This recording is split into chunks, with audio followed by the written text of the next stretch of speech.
Agora, aproveitando que você deu a brecha para a gente fazer essa pergunta, já que o MXRF está entre os 10, quais seriam aí o top 5 fundos de papel, na sua opinião?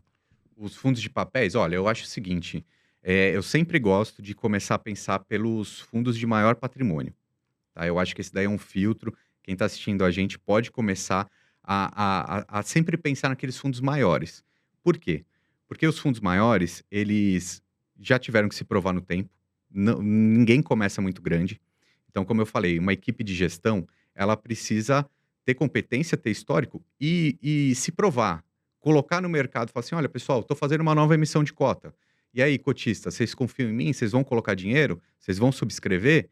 Então, conforme vai passando o tempo, é um aval que os próprios cotistas dão para o fundo. Então, um fundo grande, você já subentende que ele já passou por esse crivo dos próprios cotistas e ele tem um grande patrimônio, então ele por si só já é bem diversificado.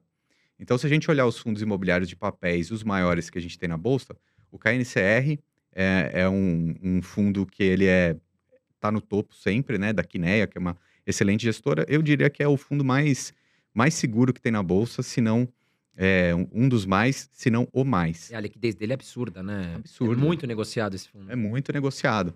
Então a gente tem outras características, como eu falei, por exemplo, CPTS 11. É um fundo que ele tenta ganhar mais com um pouco de giro de capital ali, né? Então ele compra fundo imobiliário, vende para ter ganho de capital e entregar isso para os seus cotistas, não um FII de CRI tão puro quanto o KNCR, mas tem entregado bastante resultado. Um outro fundo de uma gestora gigantesca, que é a CSHG, então o fundo HGCR é um fundo de papel, que aí ele já tem, é até legal que a gente já vê um pouquinho, o contrato ele tem um pouquinho de diferença. Quando a gente olha o KNCR, quase 99% do fundo é indexado à Selic ou ao CDI.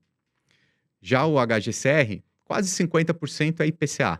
Então, já é uma proteção, acaba sendo defensivo contra a inflação, né? Então, se a inflação subir muito, esse fundo aqui ele vai entregar a inflação e vai entregar o CDI também, que tem algum vínculo. Então, é um outro fundo bem renomado. Tem uma gestora que eu não sei se ela é tão famosa, mas também ela é bem histórica e competente, que é a RBR. Ela tem um fundo de papel que chama RBRR 11, Gosto bastante. que é um fundo high grade.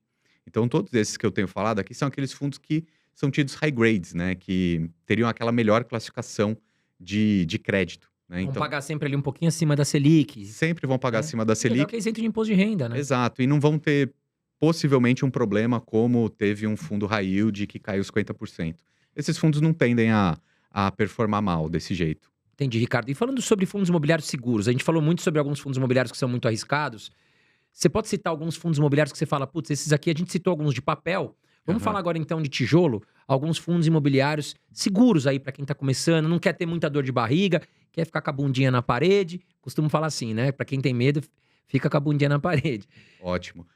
Tem muitos fundos seguros na nossa bolsa e eu vou citar dois.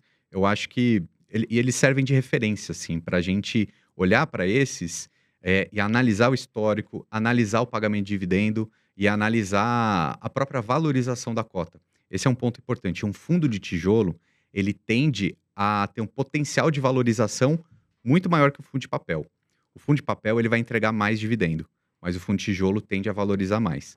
E o fundo de papel, ele também o fundo de tijolo também, ele é muito, muito previsível no seu pagamento dos dividendos mensais, porque são inquilinos, né. Não depende tanto da inflação, da Selic. É um inquilino, se o imóvel tiver alugado, ele vai pagar o dividendo todo mês e aí parece um reloginho suíço, assim, entrega sempre igual.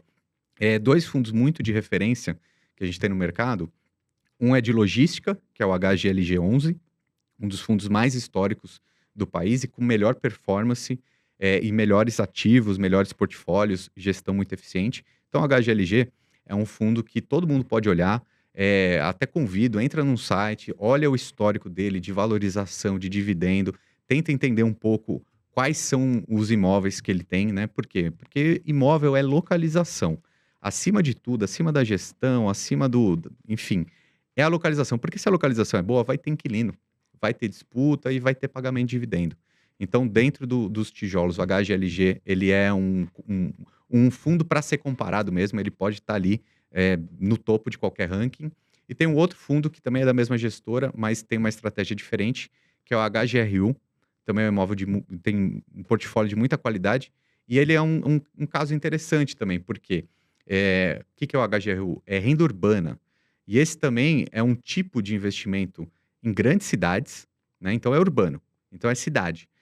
Só que não é escritório. Escritório tem passado por mais problemas mesmo. Mas quando é renda urbana, a gente está falando de supermercado, instituição de ensino, loja de departamento. São empreendimentos onde o ponto, a localização é muito importante, né? São tipo de empreendimentos que a pessoa sabe onde é. O mercado, a faculdade, todo mundo sabe onde é e precisa ir e vai pessoalmente, vai presencialmente. Então, tudo bem, mas se, sei lá, teve problema com Americanas, se Americanas for embora, o ponto é bom, vai entrar uma outra loja, Sim, né? claro. Então, e em grandes centros, né, em grandes cidades. Então é um fundo também muito esse estilo de fundo desse estilo de fundo de renda urbana, o HGRU, especificamente, é bem constante, é bem sólido, né? Então eu gosto sempre de dar essa dica para quem está começando ou mesmo quem já está mais adiantado nos fundos imobiliários, monta uma base com esses fundos mais sólidos e procura os maiores. Começa a analisar pelos maiores, porque os maiores em valor patrimonial, tá? Porque esses aí já se provaram no tempo. Tem uma diversificação grande dentro do fundo e a gestão já se provou para os próprios cotistas através das novas emissões. O número de cotistas tende a ser grande, a comunicação é boa, então é uma dica legal. E recentemente a gente está vendo várias subscrições, né? Onde os fundos imobiliários, o que eles fazem? Eles fazem as subscrições para captar dinheiro dos cotistas atuais, para que eles possam aumentar de tamanho o capital social, comprar outros imóveis, enfim. Porque aqui no Brasil, os fundos imobiliários eles não podem captar empréstimo como nos Estados Unidos, né? Os REITs lá fora, eles podem captar, eles podem se alavancar, podem captar empréstimo para comprar imóveis. Tá certo que é uma estratégia que eles fazem muito lá. No Brasil, não. E ainda por cima, o fundo imobiliário no Brasil tem que distribuir para os cotistas 95% do lucro líquido. Então fica pouco dinheiro ali no caixa. Às vezes não é o suficiente para conseguir comprar outros imóveis e aumentar de tamanho. Então aí eles vêm e fazem as subscrições.